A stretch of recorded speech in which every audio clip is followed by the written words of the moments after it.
Hello बच्चों, कैसे हो आप सब। आज के इस वीडियो में हम करने वाले हैं हमारी क्लास 9th का मैथ का फर्स्ट चैप्टर नंबर सिस्टम्स। इस वीडियो में हम एक्सरसाइज 1.1 के ऊपर बात करेंगे और कुछ बेसिक कंसेप्ट्स भी सीखेंगे। तो देखिए, सबसे पहले ना हमें किसी भी चैप्टर को शुरू करने से पहले उसकी एक बेसिक और इंट्रोडक्शन जो होती है उसे कवर कर लेना चाहिए। तो सबसे पहले हम देखेंगे हमारी जो एक्सरसाइज 1.1 है उसके लिए कुछ इंट्रोडक्शन। ठीक है बच्चों। तो सबसे पहले हमें नंबर लाइन के बारे में पता हो। हमें पता है कि नंबर लाइन हमारे पास एक लाइन है जिस पर हम सभी नंबर्स को रिप्रेजेंट करते हैं। ये हमारे पॉजिटिव नंबर्स आ गए, ये जीरो आ गया, ये हमारे नेगेटिव नंबर्स, और ये सो ऑन चलती जाएगी, ये कभी रुकेगी नहीं बच्चों। उसके बाद में क्या होता है, हमारे पास आती हैं टाइप्स ऑफ नंबर्स। हमारे पास कुछ नंबर्स होते हैं जैसे नेचुरल नंबर होते हैं, होल नंबर होते हैं, इंटीजर होते हैं, रेशनल नंबर होते हैं और इरेशनल नंबर होते हैं। तो बच्चों, ये नेचुरल नंबर कौन से होते हैं? ये जो 1 2 3 ये जो नंबर्स होते हैं ना बच्चों, जो 1 से स्टार्ट हों और सो ऑन चलते जाएं, जिन्हें हम काउंटिंग नंबर्स भी बोलते हैं, वो हमारे नेचुरल नंबर्स होते हैं और इन्हें हम n से डिनोट करते हैं। तो नेचुरल नंबर 1 से स्टार्ट होते हैं, तो सबसे छोटा नेचुरल नंबर बच्चों 1, सो ऑन ये चलते जाएंगे। तो सबसे बड़ा हमें नहीं पता क्योंकि आगे आते ही जाएंगे। उसके बाद आते हैं बच्चों होल नंबर। अब ये जो नेचुरल नंबर्स का ये जो सेट था, ग्रुप था, अगर हम इसमें जीरो भी ऐड कर दें, मीन्स हम जीरो को भी कंसीडर करें, जीरो से स्टार्ट करें, 0 1 2 3 सो ऑन चलते जाएं, तो ये जो सेट बनेगा बच्चों हमारे पास नंबर्स का, इन्हें हम बोलते हैं होल नंबर्स। उसके बाद तो होल नंबर्स आपको क्लियर, मीन्स ये जो ग्रुप था हमारा, ये नेचुरल नंबर्स का था।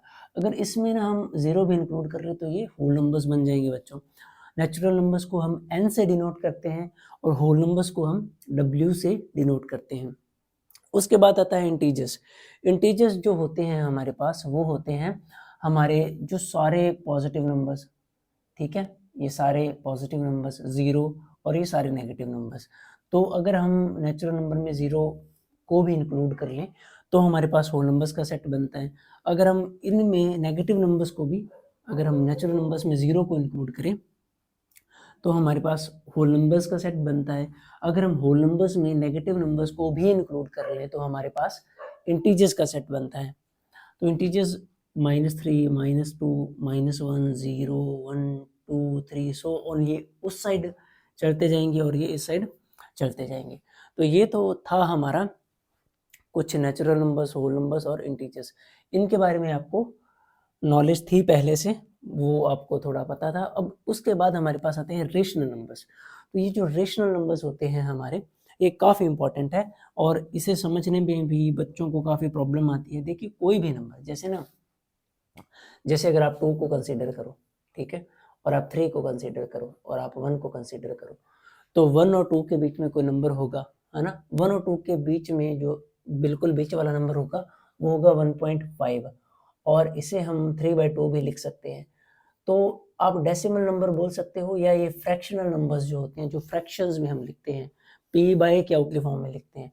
तो कोई भी नंबर ना, जैसे आप देखिए, जब हमने नेचुरल नंबर्स को समझा तो 1 था, 2 था, पर इन दोनों के बीच वाले तो कोई नंबर नहीं आए। पर नंबर होते हैं, कोई भी दो नंबर्स के बीच में इनफाइनाइट नंबर होते हैं। ये बात आपको ध्यान रखनी चाहिए हमेशा कि कोई भी दो नंबर्स के बीच में इनफाइनाइट नंबर्स होते हैं। तो इन दोनों के बीच में भी काफ़ी सारे नंबर्स होंगे और वो हमें पता नहीं है ना। तो उनमें से काफ़ी रेशनल नंबर्स भी होते हैं। तो रेशनल नंबर्स की ना एक प्रॉपर डेफिनेशन है। वो क्या है कि कोई भी नंबर, एनी नंबर, आप ध्यान से देखिए इसे, फिर मैं समझाता हूँ आपको। Any number that can B written in the form of p/q। तो कोई भी नंबर जिसे हम p/q की फॉर्म में लिख सके, any number that can be written in the form of p/q। तो कोई भी नंबर जिसे हम p/q की फॉर्म में लिख सके, जैसे कि 1/2 -5/7 10/13, ये सभी जो नंबर्स हैं इन्हें हम p/q की फॉर्म में लिख सकते हैं। जैसे कि 0/2, है ना बच्चों। तो अब देखिए, आप इनमें ना गौर कीजिए, ये जो ऊपर वाला न्यूमरेटर में जो पार्ट है और डिनोमिनेटर में जो पार्ट है, वन वन किस कैटेगरी में आएगा? ठीक है, 1 को हम नेचुरल नंबर भी बोल सकते हैं, होल नंबर भी, इंटीजर भी। तो 1 इंटीजर है ना, और 2 भी इंटीजर है, -5 भी इंटीजर है और 7 भी इंटीजर है। तो यानी कि ये जो p और q होंगे ना बच्चों, ये जो p और q होंगे वो इंटीजर्स होंगे। हमें क्या गिवन है, P and where P and Q are integers. तो ये जो हमारे P और Q है बच्चों वो इंटीजर्स हैं। Any number that can be written in the form of P by Q where P and Q are integers. एक बात और आपको ध्यान रखनी है, हमें पता है कि कोई भी नंबर, जैसे मान लीजिए n कोई भी नंबर है, अगर उसके डिनोमिनेटर में 0 आ गया तो ये नॉट डिफाइंड हो जाएगा बच्चों। अगर कोई भी नंबर के डिनोमिनेटर में बाय में 0 आ गया तो वो नॉट डिफाइंड हो जाएगा, हम उसे कैलकुलेट या पता नहीं कर पाएंगे। तो 0 से डिवाइड करना मैथ में अलाउड नहीं है बच्चों। तो ये जो क्या हुआ है ना, क्योंकि इंटीजर्स में देखो 0 भी आता है, इंटीजर्स में 0 भी आता है, तो एक कंडीशन है यहाँ पर, जो क्या होगा ना बच्चों, वो 0 नहीं होगा कभी भी। तो कोई भी नंबर जिसे हम P बाई Q की फॉर्म में लिख सकते हैं वो हमारे एक रेशनल नंबर होता है। और P और Q इंटीजर्स होंगे, मीन्स कोई भी पॉजिटिव नंबर कोई भी नेगेटिव नंबर हो सकते हैं, और Q जो है बस वो 0 नहीं होगा। तो ये थे हमारे टाइप्स ऑफ नंबर्स। इर्रेशनल की बात हम आने वाले वीडियो में करेंगे, क्योंकि तब हम सेपरेटली 1.2 के ऊपर बात कर रहे होंगे। तो एक और बात, ये आपको समझ आ गया होगा। अब एक और बात की, ये जो थे हमारे पास, ये जो था 1 2 3 से स्टार्ट होने वाले नंबर, ये थे हमारे नेचुरल नंबर्स। ठीक है बच्चों, अगर हम इनमें 0 भी इंक्लूड करते तो फिर ये बन जाएंगे होल नंबर। अगर हम इनमें सारे नेगेटिव नंबर इंक्लूड करते हैं फिर ये क्या बन जाएंगे बच्चों, इंटीजर्स, Z से डिनोट करने वाले। और अगर हम अब ना कोई, जैसे मान लीजिए मैं कोई भी इंटीजर को उठा लूँ, जैसे मैं -2 को उठा लूँ, तो मैं उसके अपॉन में 1 भी लिख सकता हूँ। तो ये जो फॉर्म है ये एक रेशनल नंबर की फॉर्म है, मीन्स -2 एक इंटीजर भी है और एक रेशनल नंबर भी है बच्चों। तो अब हमारे पास ना ये जो नेचुरल नंबर होते हैं ये 1 से स्टार्ट होते हैं और होल नंबर्स 0 से। अब होल नंबर्स में और नेचुरल नंबर्स में सिर्फ ये एक 0 की सेपरेशन है, बाकी ये जो सभी नंबर्स हैं ये नेचुरल नंबर्स भी हैं और ये होल नंबर्स भी हैं। तो हम ऐसा बोल सकते हैं कि all natural numbers are whole numbers. जैसे 1 है, 1 एक नेचुरल नंबर है और वो एक होल नंबर भी है। इसी तरह हम बोल सकते हैं कि all whole numbers are integers, क्योंकि ये इसके अंदर आ रहे हैं ना बच्चों। आप इस तरह से इसे इस डायग्राम की फॉर्म में भी याद रख सकते हैं। ये जो 0 है ना, 0 0 को ना देखो, 0 को 0/1 लिख सकते हैं, है ना बच्चों। तो ये भी P बाई Q की फॉर्म में आ गया, बस 0 नीचे नहीं आना चाहिए, ऊपर आ सकता है। तो ये भी हमारा क्या हो जाएगा, एक रेशनल नंबर। और ये देखिए ये इंटीजर्स वाला पार्ट था, ठीक है। तो 0 1 2 3 सो ऑन, ये सभी नंबर्स जो है ना ये होल नंबर्स हैं और ये इंटीजर्स का भी पार्ट है, ठीक है बच्चों। तो ये है हमारी फर्स्ट एग्जांपल, और इस एग्जांपल में हमसे पूछा गया है are the following statements are true और फॉल्स। हमें बताना है कि हमें ये जो 3 स्टेटमेंट्स गिवन है ये ट्रू है क्या, ये फॉल्स हैं, और हमें इसके साथ इसका रीजन भी देना है। तो सबसे पहली जो स्टेटमेंट है हमारी वो है every whole number is a natural number. हर एक होल नंबर जो होता है वो एक नेचुरल नंबर होता है। तो क्या होगा इसका आंसर, देखिए होल नंबर जो होते हैं ना वो होते हैं 0 1 2 3 सो ऑन, ये चलते जाते हैं, और नेचुरल नंबर जो होते हैं वो 1 से स्टार्ट होते हैं। तो ना every whole number is a natural number. अब देखिए 0 है, 0 एक होल नंबर है बट वो एक नेचुरल नंबर नहीं है। बाकी तो सारे होल नंबर्स नेचुरल नंबर होंगे, बट 0 एक होल नंबर है और वो नेचुरल नंबर नहीं है, इसीलिए यहाँ पर आएगा फॉल्स, और रीजन होगा because 0 is a whole number but not a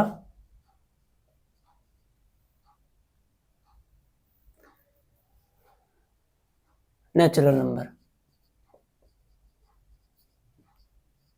तो ये थी हमारी पहली स्टेटमेंट। अब हमारी सेकंड स्टेटमेंट जो है वो ये है every integer is a rational number. क्या हर एक इंटीजर एक रेशनल नंबर होता है? हमें पता है अगर हम -3 -2 -1 0 1 2 3 इन्हें ऐसे सो ऑन बनाते जाएं तो ये हमारे पास जो होते हैं बच्चों ये इंटीजर्स होते हैं। तो इनमें से अगर हम कोई भी इंटीजर उठाएं तो हम उसकी डिवाइड में या डिनोमिनेटर में 1 लिख सकते हैं, जिससे कि हम ना इसे P बाई Q की फॉर्म में लिख सकते हैं। तो कहने का मतलब ये था कि अगर हम कोई भी इंटीजर m कंसीडर करें तो उसे हम m/1 की फॉर्म में लिख सकते हैं, जो कि एक रेशनल नंबर की फॉर्म है। तो ये ट्रू है बच्चों, true. because any integer m, because any integer m can be or n can be expressed as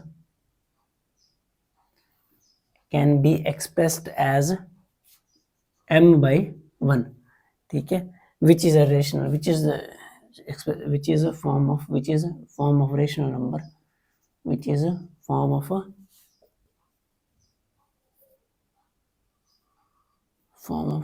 rational number। तो ये थी हमारी सेकंड स्टेटमेंट। अब जो हमारी थर्ड स्टेटमेंट है वो है every rational number is an integer. तो कोई भी जो हर एक रेशनल नंबर होगा वो इंटीजर होगा। फॉल्स बच्चों, ऐसा नहीं होता। आपको पता है 2/5 एक रेशनल नंबर है बट वो एक इंटीजर नहीं है। -1/7 जो है वो एक रेशनल नंबर है बट वो इंटीजर नहीं है। हाँ, कुछ रेशनल नंबर्स जो हैं जैसे 4/2 है ना, ये एक रेशनल नंबर भी है और इसे हम इंटीजर भी लिख सकते हैं। तो बट हर एक एवरी के केस में हम ऐसा नहीं कह सकते। तो यहाँ पर आएगा बच्चों फॉल्स। कोई भी एग्जांपल ले लीजिए, जैसे कि because -2/7 is a rational number but not an integer. तो ये थी हमारी पहली एग्जांपल। इसके बाद अब हम देखने वाले हैं कि हम कोई भी दो नंबर्स के बीच में रेशनल नंबर्स को कैसे फाइंड करेंगे।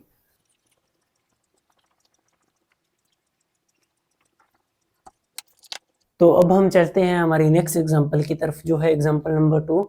और ये जो एग्जांपल नंबर 2 है, सेकंड एग्जांपल जो है हमारी, इसमें हमें कहा गया है find 5 rational numbers between 1 and 2। Find 5 rational numbers between 1 and 2। तो 1 और 2 के बीच में हमें 5 रेशनल नंबर्स को पता करना है।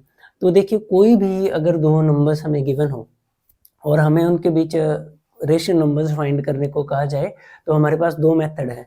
तो सबसे पहले आप देखिए कि जैसे ना नंबर लाइन पर यहाँ पर 0 है, यहाँ पर 1 है और यहाँ पर 2 है, ठीक है। इस 1 को थोड़ा सा इधर कर देते हैं, ये 1 है और वो 2 है। तो कोई भी दो नंबर्स के बीच में अगर हमें नंबर्स को फाइंड करना हो तो पहले देखिए 1 और 2 के बीच में इनफाइनाइट नंबर्स हो सकते हैं।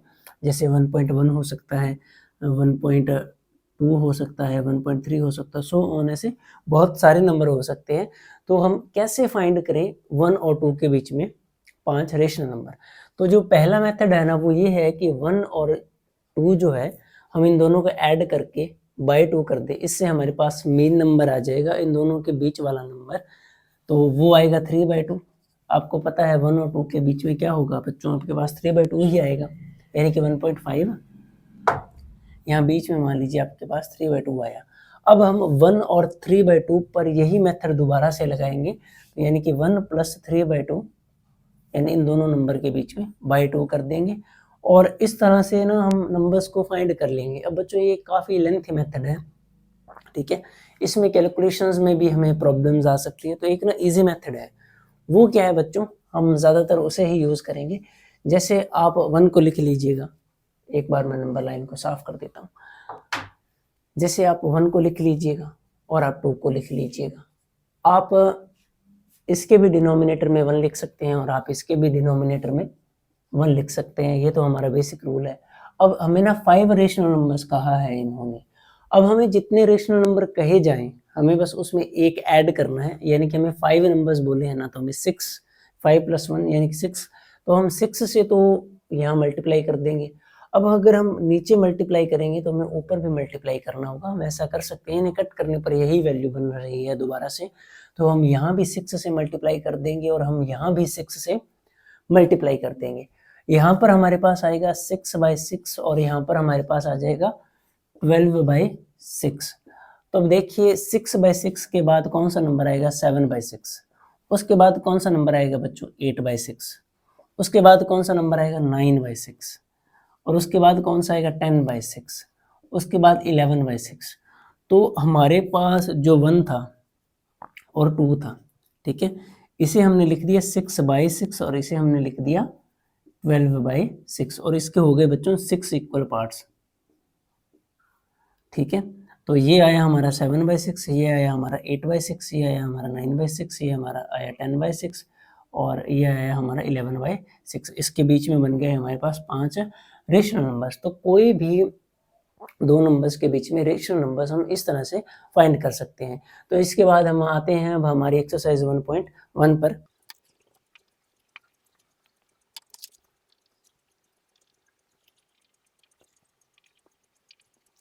तो बच्चों ये है हमारा फर्स्ट क्वेश्चन। इसमें हमसे पूछा गया है इज जीरो रेशनल नंबर, क्या जीरो एक रेशनल नंबर है और क्या हम जीरो को p बाई क्यू की फॉर्म में लिख सकते हैं जहां पर p और क्यू इंटीजर्स हैं और क्यू जीरो नहीं है। तो देखिए हम सबसे पहले जीरो को कंसीडर करते हैं जीरो। अब हम जीरो को ना 0/1 लिख सकते हैं, यानी कि हम इसे p बाई क्यू के फॉर्म में लिख सकते हैं। बोथ p भी जीरो है और क्यू 1 है, तो p और क्यू जो है वो इंटीजर्स ही हैं क्योंकि 0 और 1 भी तो इंटीजर्स ही होते हैं। तो yes, 0 is a rational number and it can be represented as p by q, where p and q are integers and q is not equals to 0। तो ये होगा हमारा फर्स्ट क्वेश्चन का आंसर, क्योंकि जीरो को ना हम 0/1 की फॉर्म में लिख सकते हैं। देखिए कोई भी नंबर जिसे हम p बाई क्यू की फॉर्म में लिख सकें, है ना, तो जीरो को हम 0/1 लिख सकते हैं। ये दोनों इंटीजर्स होते हैं। अब इंटीजर्स हमें पता है ये होते हैं, तो इंटीजर्स में तो ये आ रहे हैं, 0 और 1 तो इंटीजर्स में आते हैं, तो ये दोनों इंटीजर्स हैं। और ये नीचे वाला 0 नहीं होना चाहिए, ये नहीं है, तो यस ये एक रेशनल नंबर है, इसे हम इस रूप में लिख सकते हैं। उसके बाद आता है हमारे पास सेकंड क्वेश्चन और उसमें हमें कहा गया है कि find 6 rational numbers between 3 and 4। तो नेक्स्ट क्वेश्चन में हमसे पूछा गया है कि find 3 rational numbers, find 3 6 sorry बच्चों, फाइंड 6 रेशनल नंबर्स, फाइंड 6, ये हमारा क्वेश्चन नंबर 2 है। Find 6 rational numbers between 3 and 4। तो 3 और 4 के बीच में हमें 6 रेशनल नंबर्स फाइंड करने हैं। अभी हमने बात की थी कि जैसे कोई भी हमारे पास दो नंबर है 3 और 4, तो 3 और 4 हमने लिख लिया और हमें 6 रेशनल नंबर्स फाइंड करने हैं। हमें पता है कि 6 से एक ज़्यादा यानी कि 7, तो 7 से हम मल्टीप्लाई करवा देंगे, 7 से ही हम डिवाइड, नीचे और ऊपर दोनों साइड हम 7 से मल्टीप्लाई करवा देंगे, आप ऐसा बोल सकते हो। तो इससे हमारे पास यहाँ पर क्या बनेगा, 3 × 7 21/7 और यहाँ पर कितना बन जाएगा 28/7। तो देखिए यहाँ पर आएगा, इसके बाद क्या था 22/7, 23/7, 24/7, 25/7, 26/7, 27/7। तो ये 1 2 3 4 5 6, तो ये 6 रेशनल नंबर्स आ गए हमारे। इसी तरह से हम बहुत सारे नंबर जो हैं वो कैलकुलेट कर सकते हैं। अगर आप चाहो तो जैसे 3 था, आप इसे 10 से भी मल्टीप्लाई और डिवाइड करवा सकते हो, फिर उस साइड भी आपको 10 से मल्टीप्लाई और डिवाइड करवाना होगा। तो ये आएगा आपका 30/10 और ये आपका आ जाएगा 40/10। इनके बीच अब आप 9 रेशनल नंबर्स जो हैं वो लिख सकते हैं। तो चलिए आगे चलते हैं नेक्स्ट क्वेश्चन की तरफ।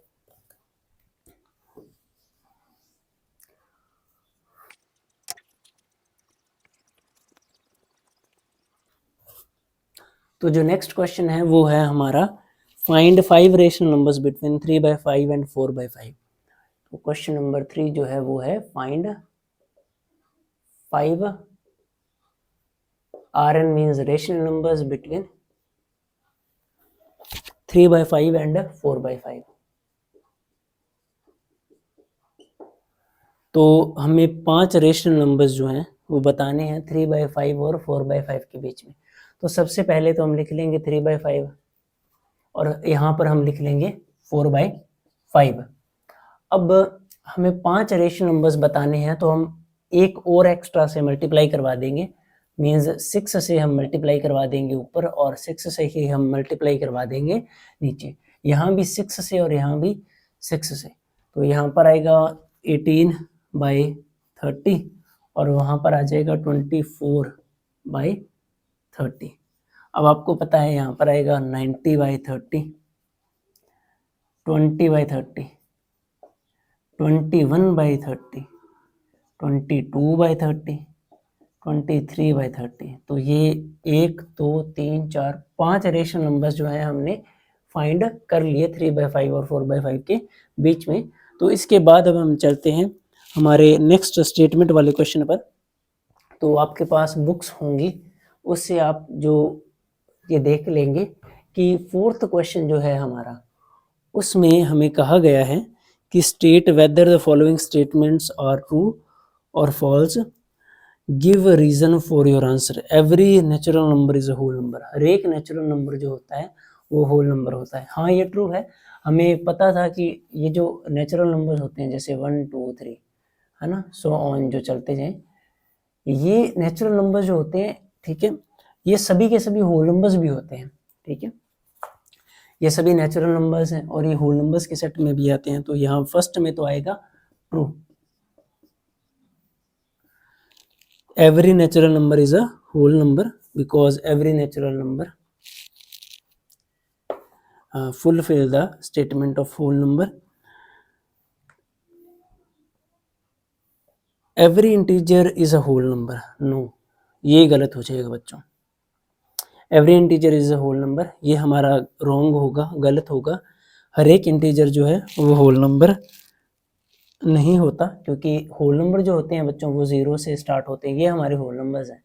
अब इंटीजर आप -2 भी हमारे पास इंटीजर है, ये एक इंटीजर है बट ये एक होल नंबर नहीं है, तो हर एक इंटीजर जो है वो होल नंबर नहीं होता।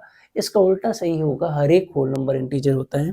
उसके बाद every rational number is a whole number, every rational number is a whole number, ये भी गलत है बच्चों। -2/3, ठीक है, या 1/2, ये रेशनल नंबर्स हैं बट ये होल नंबर्स नहीं है। तो फर्स्ट ट्रू था, जो सेकंड था वो भी फॉल्स था बच्चों, और जो थर्ड था वो भी फॉल्स था। तो चलिए मिलते हैं हमारी नेक्स्ट एक्सरसाइज 1.2 पर।